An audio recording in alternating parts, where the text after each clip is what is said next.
Today, I am reviewing the Valve Steam Deck OLED 1TB handheld gaming console. If at any time you'd like to explore this product for yourself and grab it at a great price, be sure to check the links below the video. I spent the last 3 weeks living with the 1TB OLED Steam Deck, and I can say with absolute certainty that this is not just a minor refresh of the original hardware. If you're still on the fence about whether a handheld PC is actually viable for your daily gaming habits, or if you're wondering if the OLED upgrade justifies the price jump over the base model, I have some very specific answers for you. I have been playing everything from high-fidelity AAA titles to lightweight indie platformers on this thing, and while the experience is mostly transformative, there are a few lingering frustrations that Valve simply hasn't fixed yet. If you want to check the current pricing or look at the specific technical specs for this exact model, you can find the links in the description below the video. Let's start with the most obvious change, which is the display. Moving from the original LCD panel to this 7.4-inch OLED screen is night and day. It is not just about the deep blacks or the infinite contrast ratio, which makes games like Cyberpunk or even Dark Corridors and horror titles look incredible, but it is about the vibrancy and the refresh rate. The bump to 90 Hz makes a massive difference in how responsive the user interface feels. When you are scrolling through your library or navigating the menus, the fluidity is noticeable immediately. I spent a lot of time playing fast-paced action games, and the motion clarity on the screen is significantly better than what we had before. The etched glass anti-glare coating is also a high point for me. I tested this in a variety of lighting conditions, including sitting next to a bright window during the day, and it handles reflections much better than a standard glossy screen. It does have that slightly soft look that some people dislike, but for a handheld device that is meant to be played in unpredictable lighting, I think it is the right call. Now, let's talk about the 1TB storage. Having that much space out of the box is a game changer. With the original model, I was constantly managing my library, deleting games to make room for updates or new downloads. With 1TB, I have my entire active rotation of games, including some massive titles, all stored locally. It changes the psychology of using the device because you stop worrying about storage management and just start playing. If you're someone who likes to keep a large library of games offline for travel, this is the only model you should be considering. You can always upgrade the internal drive yourself if you're technically inclined, but for most people, paying for the 1TB model is worth the convenience of not having to crack open the chassis and deal with heat sinks and tiny ribbon cables. The battery life is where I was genuinely surprised. Valve claimed better efficiency, and in my real-world testing, that holds up. I was getting anywhere from 3 to 5 hours on more demanding games, and easily pushing towards 7 or 8 on lighter titles. That is a massive improvement over the original unit, which would sometimes struggle to hit 2 hours on high settings. The fact that the device is also lighter and runs cooler makes a huge difference during longer sessions. I played for 3 hours straight on a flight last week, and I didn't experience that wrist fatigue that used to set in with a heavier, warmer original model.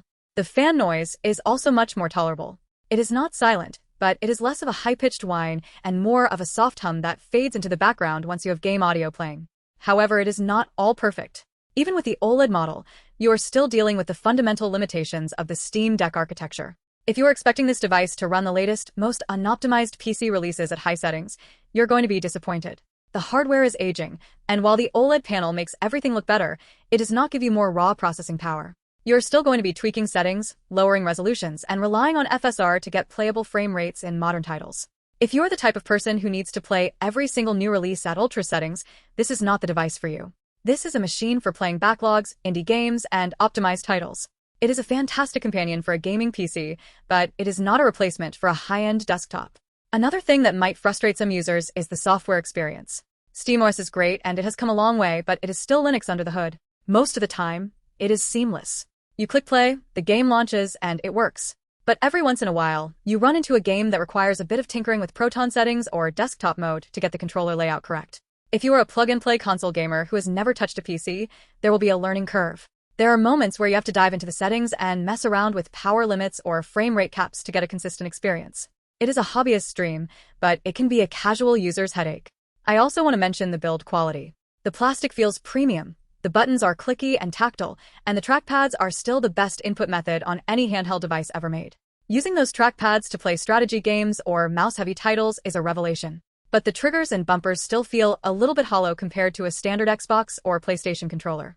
It is not a deal breaker, and they have held up fine for me, but they don't have that high-end, dampened feeling that you might get from a dedicated premium controller. The carrying case that comes with the 1TB model is a nice touch, though. It is sturdy, well-designed, and the removable liner is actually useful if you want to strip the device down to its smallest form factor for tight bag. The exclusive startup movie and virtual keyboard themes are neat little aesthetic bonuses, but they aren't really the reason you are buying this version. If you are wondering who this is actually for, I would say it is for the person who already has a Steam library and wants to take it on the go. It is for the person who values convenience and screen quality over raw, bleeding-edge performance. If you are coming from the original Steam Deck, the upgrade to the OLED screen and the battery life is absolutely worth it, especially if you play a lot of portable games. The improved Wi-Fi 6E is also a subtle but welcome addition for faster downloads if you have the right router setup. You can check the link in the description below the video to see if the current price fits your budget, but in my experience, the value proposition here is very strong for what you are getting. On the flip side, if you are looking for a device that can replace your main gaming PC, or if you're someone who hates the idea of adjusting graphical settings to get a stable 30 or 40 frames per second, you should probably look elsewhere. There are other handhelds on the market with more raw horsepower, but they often lack the polish and the software ecosystem that makes the Steam Deck so enjoyable to use. The Steam Deck isn't just hardware, it is the entire experience of the interface and the way it interacts with your existing Steam library. That is the real selling point. I also found that the haptics on the trackpads are significantly better than the original. They feel sharper and more precise, which makes using the desktop mode or playing games that require mouse input feel much more natural. The speakers are also a bit punchier, with a wider soundstage that makes games feel more immersive without needing headphones.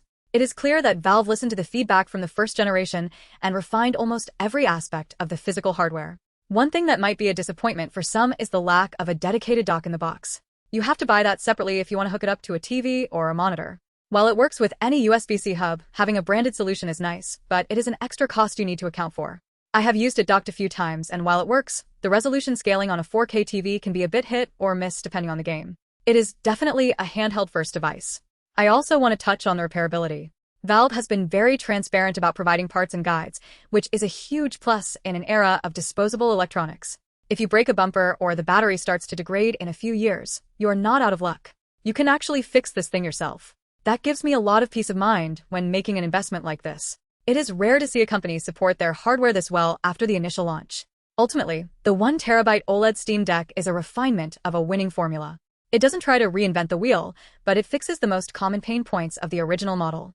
The screen is gorgeous, the battery life is genuinely useful, and the storage capacity removes the biggest barrier to entry for a large library.